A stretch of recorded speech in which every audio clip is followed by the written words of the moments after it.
یہ فتح مکہ کا موقع تھا اور ہمارے پیارے نبی پاک محمد صلی اللہ علیہ وسلم خانہ کعبہ کے اندر تشریف لے جانا چاہتے تھے اور اسی لیے وہ خانہ کعبہ کی طرف چلے گئے، لیکن خانہ کعبہ کا دروازہ لاک تھا اور خانہ کعبہ کی چابی حضرت عثمان بن طلحہ کے پاس تھی۔ ان کا تعلق بنی شیبہ قبیلے سے تھا اور انہی لوگوں کے پاس خانہ کعبہ کی چابی ہوا کرتی تھی۔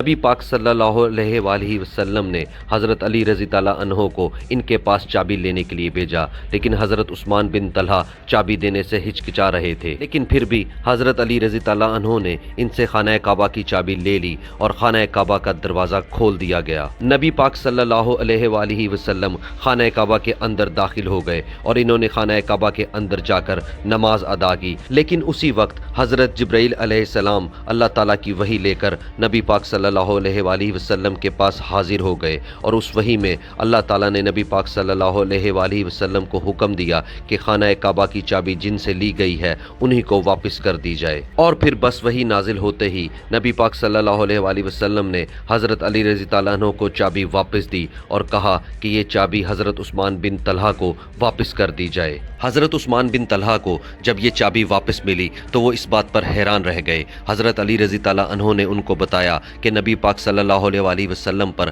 اللہ تعالیٰ کی وحی نازل ہوئی ہے اور اس میں حکم دیا گیا ہے کہ یہ چابی آپ کو واپس کر دی جائے۔ حضرت عثمان بن طلحہ اس بات سے بہت زیادہ متاثر ہوئے، کیونکہ اس وقت نبی پاک صلی اللہ علیہ وآلہ وسلم مکہ فتح کر چکے تھے، لیکن پھر بھی یہ خانہ کعبہ کی چابی ان کو واپس کر رہے تھے۔ اور اسی واقعے سے متاثر ہو کر حضرت عثمان بن طلحہ نے بعد میں اسلام قبول کر لیا تھا اور یہ صحابی بھی بن گئے تھے۔ اس وقت نبی پاک صلی اللہ علیہ وآلہ وسلم نے یہ بھی کہا تھا کہ یہ چابی قیامت تک تمہارے خاندان کے پاس ہی رہے گی جب تک کوئی ظالم حکمران اس کو تم سے چھین نہ لے، اور آج بھی خانہ کعبہ کی چابی اسی خاندان کے پاس موجود ہے۔ ان بزرگ کا نام شیخ صالح بن زین العابدین الشیبی ہے اور ان کو شیخ صالح الشیبہ بھی کہا جاتا ہے۔ آج بھی خانہ کعبہ کی چابی انہی کے پاس موجود ہوتی ہے۔ یہ حضرت عثمان بن طلحہ کے خاندان میں سے 108ویں نمبر پر آتے ہیں۔ شیخ صالح اپنے خاندان میں 77 ممبر ہیں، جس کو یہ ایک عظیم ذمہ داری ملی ہے۔ یہ مکہ میں ہی پیدا ہوئے تھے اور ان کے پاس اسلامک سٹڈیز کی ڈگریز بھی موجود ہیں۔